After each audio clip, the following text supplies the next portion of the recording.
हमारी आज की कहानी रौनकपुर गांव की है। सविता अपने पूरे परिवार के साथ इस गांव में रहती थी। वो बहुत ज़्यादा सुंदर थी और साथ में उसका व्यवहार भी बहुत अच्छा था। वह रोज गांव के मंदिर में जाके पूजा किया करती और उसी गांव में रहने वाला संजय उसको दूर से देखा करता था।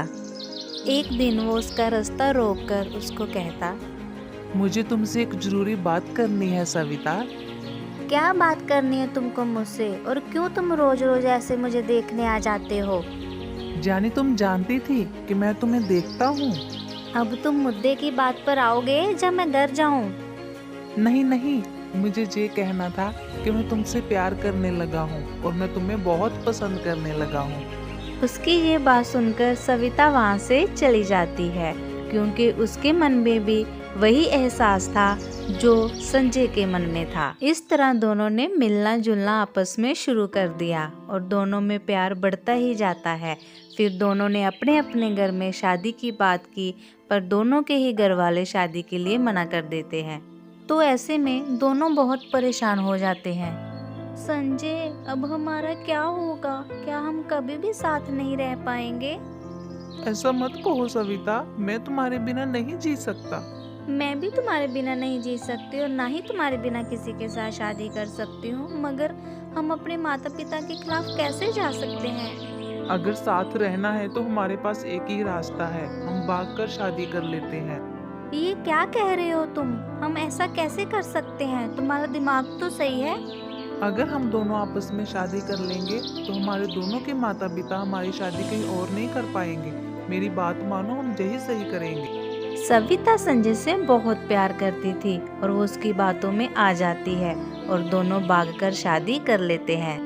और ये बात जब उनके घर वालों को पता चलती है तो वो उनको अपनाने की बजाय गांव से निकाल देते हैं और फिर दोनों दूसरे गांव में किसी टूटे फूटे मकान में रहना शुरू कर देते हैं। सुनो संजय, अभी हमें काम करना पड़ेगा और जो थोड़े बहुत पैसे बचे थे वो तो घर के किराए में चले जाएंगे। हाँ, मैं जानता हूँ हमारे साथ रहने के फैसले की वजह से ये सब हो गया है, पर तुम चिंता मत करो, मैं काम जल्दी ढूंढ लूंगा। कोई बात नहीं, मैं भी तुम्हारी काम ढूंढने में मदद करूंगी। अगले दिन संजय काम ढूंढने के लिए निकल जाता है और कड़ी दोपहर घूमने के बाद उसको एक फैक्ट्री में छोटा मोटा काम मिल जाता है। अब संजय बहुत ज्यादा मेहनत कर रहा था। लगभग 1 महीना निकल चुका था। तो ऐसे में जो संजय की पगार आती थी तो वो घर का किराया और इधर उधर के खर्चों में निकल जाती थी। तो इसीलिए सविता अपने पति का हाथ बटाने के लिए पकोड़े बनाकर उनको बेचना शुरू कर देती है। पकोड़े ले लो, गर्मा गर्म पकोड़े ले लो, स्वादिष्ट और तरह तरह के पकोड़े ले लो। बहुत अच्छी खुशबू आ रही है पकोड़ों की। गर्मा गर्म प्याज वाले पकोड़े देना। जी जी, जरूर खाइए आप पकोड़े। पहले दिन सविता के पकोड़ों की इतनी बिक्री नहीं होती तो वो शाम को अपने घर चली जाती है। कुछ ही समय बाद जब संजय घर आता है तो मुंह हाथ धोकर खाना खाने बैठता है तो प्लेट में पकोड़े देखकर कहता है, तुमने आज खाने में पकौड़े बनाए हैं? नहीं, ये पकोड़े तो मैंने बेचने के लिए बनाए थे, पर वहाँ से बचकर आ गए तो मैंने सोचा हम लोग ही खा लेते हैं। सविता, तुम्हें मेरी वजह से कितना कुछ झेलना पड़ रहा है, पर तुम फिक्र मत करो, ये गरीबी हम जल्दी दूर कर लेंगे।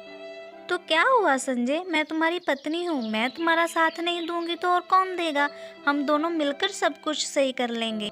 अब बीते समय के साथ संजय पूरा दिन फैक्ट्री में काम करता और दूसरी तरफ सरिता के ठेले पे लोगों की लाइन लगनी शुरू हो गई।